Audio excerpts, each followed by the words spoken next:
Welcome back to 13 Cards, Subject to Change live interviews. I am here with the 1996 Olympic gold medalist, Kurt Angle. Yes, Kurt, thank sir. you so much for your time. I know it's been a very busy day. Travel was obviously a lot, and it's very snowy outside. But Yeah, it was snow when I got to Minneapolis. yeah. It's really cold up here. It does that around here. So anyway, thank you so much for your time. So right now we have a lot of stuff going on in wrestling. You're obviously here today for Women of Nations, and it's a younger promotion, Midwest All-Star Wrestling. Did you ever, outside of the obvious ECW appearance, was there any smaller promotions you looked at when you were transitioning from the amateur career to the professional career? No, I went straight to the big leagues. Okay. I went to ECW one time. It was a one-time thing. I did an appearance, charged one fee, and didn't enjoy my stay. Fair enough, yes. I backed away from pro wrestling for a few years, Okay. and then I got in contact with them again. I contacted the WWE, and they gave me a tryout. And I did really well, and I made the company. Now, I think you've probably been asked this 1,000 times. What was your favorite match? This or that. Our biggest question to you would be, what was the best build-up to a match, regardless of how the match ended up? What was your favorite, I guess, promotion for a match?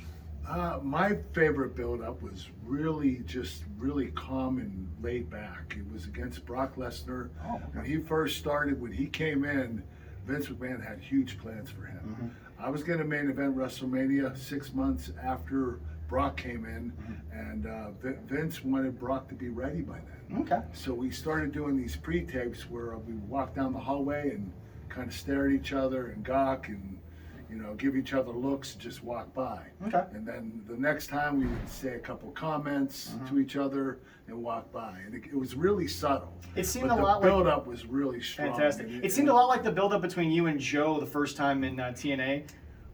No. I guess, maybe? No.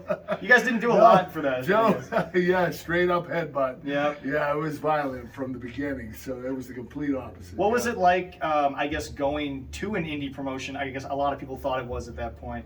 I'm sure you've been asking before, but I mean, what was really sort of the deep down feelings of did you think that you were going to have to do twice as much, or did you think that you kind of already... TNA? Yeah. No, I actually went there for a reduced schedule. Okay. It was a lot easier on me. Dixie Carter let me take time off whenever I wanted to. I was more of a free spirit in TNA. I didn't have to show up at work if I didn't want to. Okay. So it was a really great deal. They paid me a lot of money. I had the best time in TNA, probably a better time than I did in WWE. Okay. I don't want to say I had a better career. You're right, yeah. I think personally I did, but for most fans' perspectives, they would say the WWE the first 7 years was my best. And two more quick things. Number one would be, so I think a lot of people today are really confused about the differences between what I guess old school serious wrestling was and I guess the comedic wrestling that's trying to sort of come up down there in Florida. I guess that's what the internet calls it. You obviously had sort of that comedic time with Stone Cold Steve Austin. Was that something that you relished? Was that like an enjoyable time for you? It was enjoyable, but I think that the comedic side only came out outside the ring. Okay. So, when you do the comedy spots and stuff like that, that's a different story. But what Steve and I did, we were comedy outside the ring, but we were very serious in the ring. Okay.